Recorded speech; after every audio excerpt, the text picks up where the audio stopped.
Assalamualaikum anak-anak. Pada pagi ini tentunya anak-anak harus dalam kondisi sehat ya. Tetaplah spirit, smart, and smile. PDR, tetap belajar dari rumah. Tentunya anak-anak silahkan senang-senang karena belajar itu menyenangkan. Baik anak-anak, jangan lupa siapkan alat belajarnya, siapkan buku tematikanya, dan tentunya siapkan semangatnya. Pada pagi ini atau kesempatan kali ini kita akan belajar bersama-sama tentang tematika pada muatan bahasa Indonesia. Sudah siap anak-anak?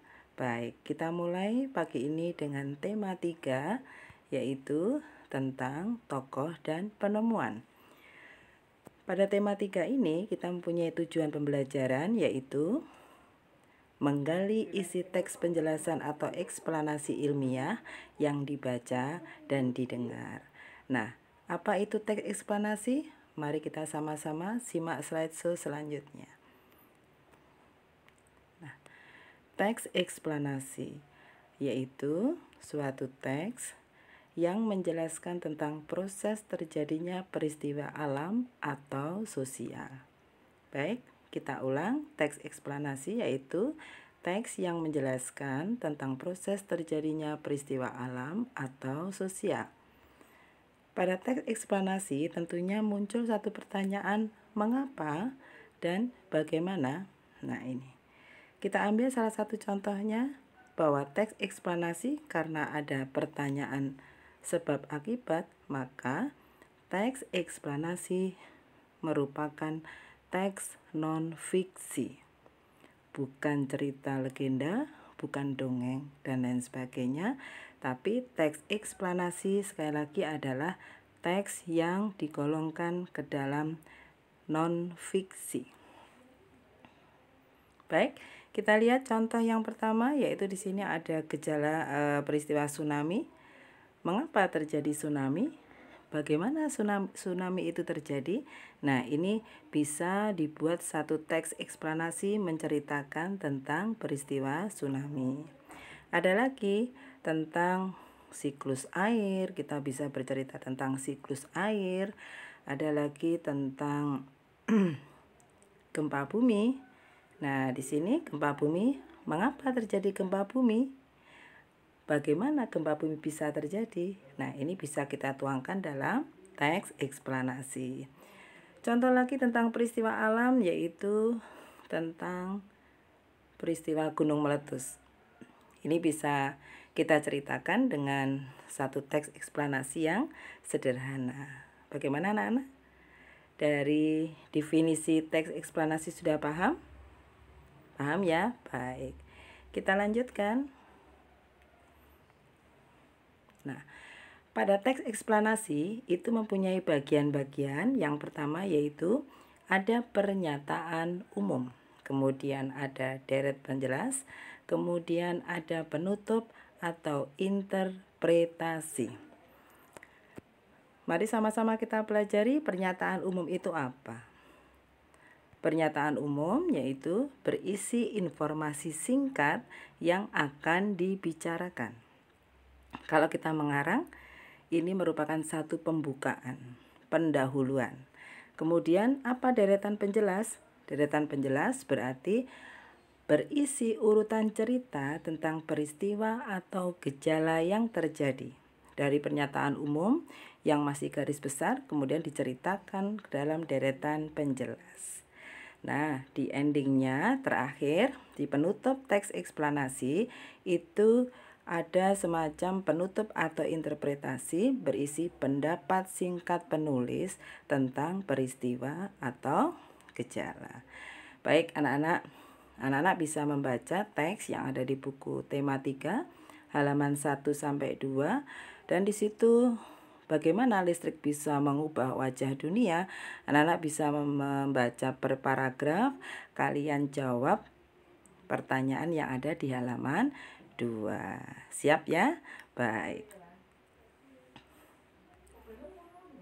Selanjutnya Bu Tiwi akan tayangkan contoh teks eksplanasi sederhana. Kita ambil contoh yaitu pernyataan umum tentang pelangi. Tentunya kalian sudah tahu ya, pelangi, sudah pernah melihat pelangi kan? Ya.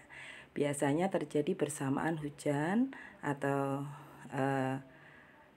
ketika di langit ada berwarna-warni seperti garis-garis yang lengkung, itulah pelangi. Di sini di pernyataan umum diceritakan adalah pelangi itu adalah fenomena alam yang terjadi karena pembiasan cahaya matahari.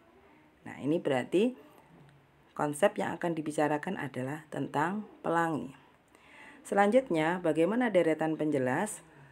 Di situ kalian baca, coba dilihat di slideshow, penjelasan tentang pelangi, menceritakan bagaimana pelangi itu terjadi.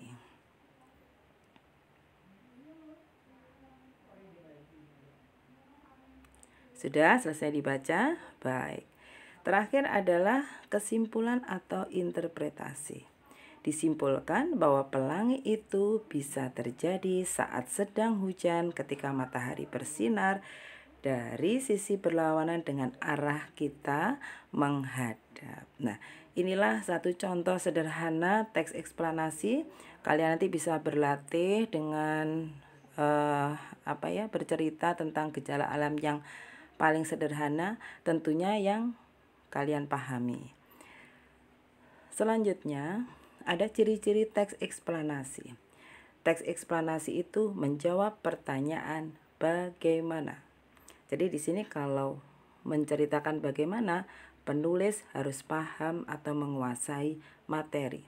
Bukan katanya orang, tapi apa materi yang akan diceritakan itu harus benar-benar bisa dipertanggungjawabkan. Di sini ciri-cirinya proses kejadian, sehingga menggunakan kata tanya bagaimana. Selanjutnya, menjawab pertanyaan why atau mengapa, menjelaskan proses dan hubungan sebab akibat. Nah, hubungan sebab akibat atau disebut dengan hubungan kausal. Jadi ciri teks eksplanasi merupakan hubungan kausal atau sebab akibat. Ada penyebabnya, ada akibat yang ada dari suatu sebab itu. Selanjutnya anak-anak. Nah, yang terakhir bahwa ciri-ciri teks eksplanasi ditulis berdasarkan fakta atau hasil penelitian ilmiah. Jadi ciri teks eksplanasi yang ketiga adalah dia adalah fakta. Bukan istilahnya maya ya. Jadi benar-benar dari kejadian yang diteliti atau yang diamati kemudian dituangkan dalam suatu teks sehingga pembaca itu benar-benar ikut merasakan atau merasakan oh ceritanya seperti ini, peristiwa itu. Nah, sederhana ya ciri-ciri teks eksplanasi. Jadi proses kejadian, ada hubungan sebab akibat, dan yang terpenting adalah fakta. Baik anak-anak, kita lanjutkan. Nah, ada cara menggali teks eksplanasi. Anak-anak bisa menggali teks eksplanasi, isi teks eksplanasi tentunya dengan 5W 1H. Di tema 2 kita sudah belajar tentang bagaimana what, where, when, who, why, and how. Nah, kita ambil contoh, misalkan di what. Apa lampu lalu lintas itu?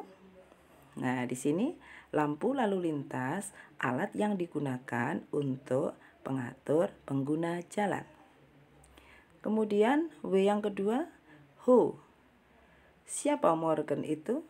Penemu lampu lalu lintas. Selanjutnya, di mana J.A. Morgan itu lahir? Nah, menanyakan where, di mana, tempat. Selanjutnya, kata tanya when, kapan lampu lalu lintas itu ditemukan? Tahun 1923. Selanjutnya W yang kelima adalah why. Mengapa Morgan menciptakan lampu lalu lintas? Karena sering terjadi kecelakaan di jalan raya. Nah, H yang terakhir, how, bagaimana? Bagaimana prinsip kerja lampu lalu lintas? menggunakan rangkaian paralel. Tentunya kalian sudah paham ya, di tema 2 kemarin sudah belajar tentang 5W1H. Tentunya anak-anak semakin sering berlatih, insya Allah akan bisa. Selanjutnya anak-anak kita belajar tentang macam-macam kalimat tanya. Ini ada kalimat tanya biasa. Apa maksudnya kalimat tanya biasa? Membutuhkan jawaban. Siapa penulis novel itu? Siapa penemu lampu lalu lintas? Siapa pengarang lagu Indonesia Raya? Misalnya begitu. Kemudian kalimat tanya yang kedua adalah klarifikasi. Apa itu kalimat tanya klarifikasi? Yaitu tidak membutuhkan jawaban panjang. Misal, apakah kamu yang membeli buku? Jawabannya ya atau tidak. Jadi singkat jawabannya, tidak memerlukan jawaban yang panjang. Selanjutnya ada kalimat tanya retorika. Kalimat tanya retorika tidak membutuhkan jawaban. Bukankah kamu yang beli buku itu? Nah, ini tidak perlu jawaban. Jadi retorika kalimat tanya yang tidak membutuhkan jawaban. Yang terakhir anak-anak, macam-macam kalimat tanya yaitu tersamar. Kalimat tanya tersamar bertanya atau tidak, antara bertanya dan tidak. Bersediakah Bapak membimbing saya? Nah, ini salah satu contoh kalimat tanya tersamar.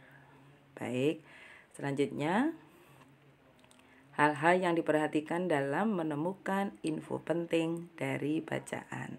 Anak-anak, di tengah masa pandemi ini tentunya gunakan waktu luang kalian untuk membaca buku. Kemampuan literasi anak-anak, minat literasi harus ditumbuh kembangkan. Nah, ketika kalian membaca buku, maka kalian harus pandai-pandai menemukan info penting dari apa yang kalian baca. Ada beberapa hal yang perlu diperhatikan ketika kita menemukan info penting dalam bacaan. Perhatikan yang pertama, bacalah teks dengan teliti. Teliti dalam artian bagaimana ketika tanda titik, tanda koma, intonasi, ada kalimat tanya kah, ataukah tanda seru, ataukah kalimat berita. Maka cara dengan intonasi yang benar ini kita akan memahami bacaan itu dengan baik. Bacalah teks dengan teliti. Yang kedua, temukan kalimat utama. Kalian sudah pandai ya, di tema 1 belajar menemukan kalimat utama. Ada paragraf deduktif, ada paragraf induktif, dan yang ketiga ada paragraf deduktif dan induktif. Nah, paragraf di mana kalimat utamanya ada di awal kalimat, maka dia tergolong paragraf deduktif. Jikalau kalimat utamanya ada di akhir paragraf, maka tergolong paragraf induktif. Jikalau di paragraf itu muncul kalimat utama di depan atau di awal dan di akhir, maka tergolong paragraf deduktif induktif. Baik, selanjutnya anak-anak ketika mau menemukan info penting harus bisa menentukan ide pokok tiap paragraf. Sudah tahu ya menentukan ide pokok dari kalimat utama, atau mengurangi kata dalam kalimat utama, atau mencari sinonimnya, atau dari simpulan. Yang terakhir anak-anak, gunakan kalimat efektif dan kosakata baru. Kalimat efektif berarti dia tersusun dengan baik, mengandung subjek, predikat, atau secara lengkapnya subjek, predikat, objek, dan keterangan. Tidak bertele-tele, bahasanya mudah dipahami, dan tentunya selalu mengacu pada ejaan yang disempurnakan atau kaidah bahasa Indonesia yang benar. Kemudian kosakata yang baru, yang baku, bukan kosakata baru ya, kosakata yang baku. Jadi kita harus menggunakan kosakata yang baku. menurut Kamus Bahasa Indonesia. Bagaimana anak-anak? Mudah bukan menentukan info penting dari bacaan? Baik. Nah, itu yang bisa Putih sampaikan pada materi menggali isi teks eksplanasi. Tentunya anak-anak silakan belajar dengan baik, dengan sungguh-sungguh, manjada, wajada. Siapa yang bersungguh-sungguh, maka dia akan berhasil. Ketika kalian mau berlatih memulai suatu pekerjaan, insya Allah semuanya akan menjadi lancar. Hebat anak-anak. Dari belajar hari ini, mari sama-sama kita akhirnya bacaan hamdalah. Alhamdulillahirabbil alamin. Tetap semangat belajar ya. Assalamualaikum warahmatullahi wabarakatuh.